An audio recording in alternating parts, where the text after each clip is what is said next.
दोस्तों आज के हमारे मजमून का उन्वान है खूबसूरत मलका आस्तर।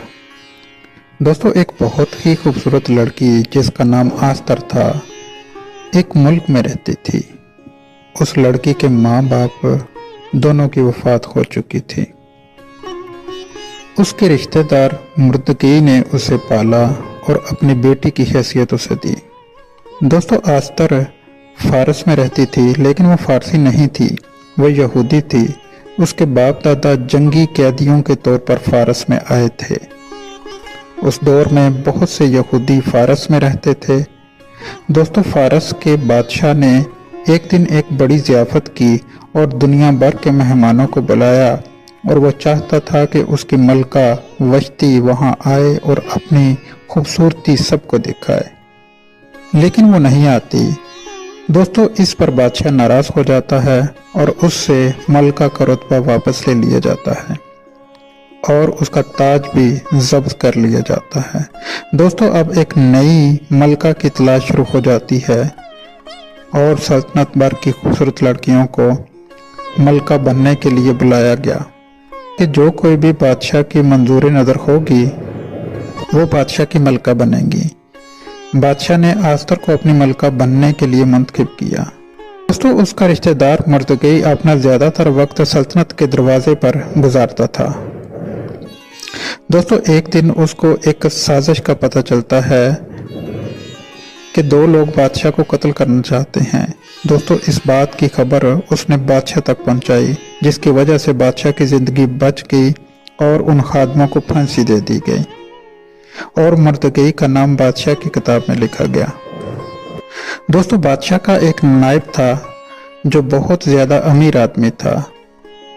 वो जब भी बाजार से गुजरता था तो सब लोग उसको झुक कर सलाम करते थे, लेकिन मुर्तकी वो वाहिद शख्स था जो उसके सामने नहीं झुकता था, क्योंकि मुर्तकी का कहना था कि सिर्फ खुदा के आगे ही झुकना चाहिए और उसी की इबादत करनी चाहिए।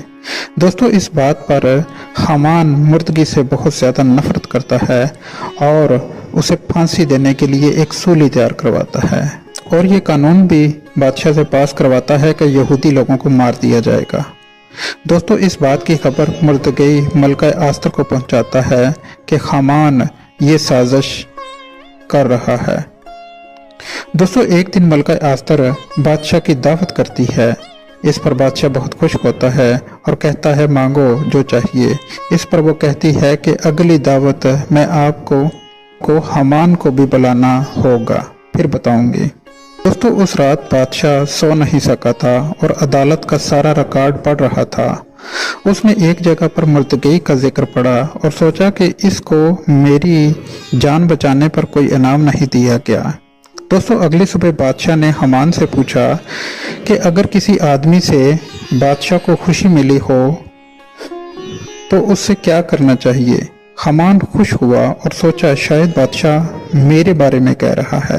तब हामान कहता है उसे शाही लिबास पहनाकर और घोड़ों पर सवार कर पूरे शहर में मनादी करनी चाहिए। इस पर बादशाह हामान को कहता है कि वो आदमी मुर्तकी है, जाओ और ये सब करो। इस पर हामान आग बगोला हो जाता है और यहूदियों की सारी कौम को मरवाने का मंसूबा और भी पक्का कर लेता है। दोस्तों जब बादशाह और हामान मलका आस्तर की दावत पर आते हैं तो वो सब कुछ बादशाह को बता देती है और कहती है कि ये वो आदमी है जिसने ये साजिश रची है। इस पर बादशाह मुर्तकी की फांसी का हुक्म देता है और उसी सूली पर उसको लटका देता है जो मुर्तकी के लिए हामान ने बनवाई थी। दोस्तों इसके बाद मुर्तकी को बादशाह का मशीर खास बना दिया जाता है और मलका आस्तर उस दिन जश्न का ऐलान करती है और उस दिन ईद पुरीम मनाने का हुक्म भी देती है, जो कि सारी यहूदी कौम के लिए खुशी का दिन था, क्योंकि बादशाह ने सब यहूदियों को माफ़ कर दिया था। दोस्तों मलका आस्तर वाकई ही एक अजीम औरत थी। उसने अपनी ज़िंदगी की कुर्बानी दी और अपनी कौम बनी इसराइल को असीरी से छुड़ाया।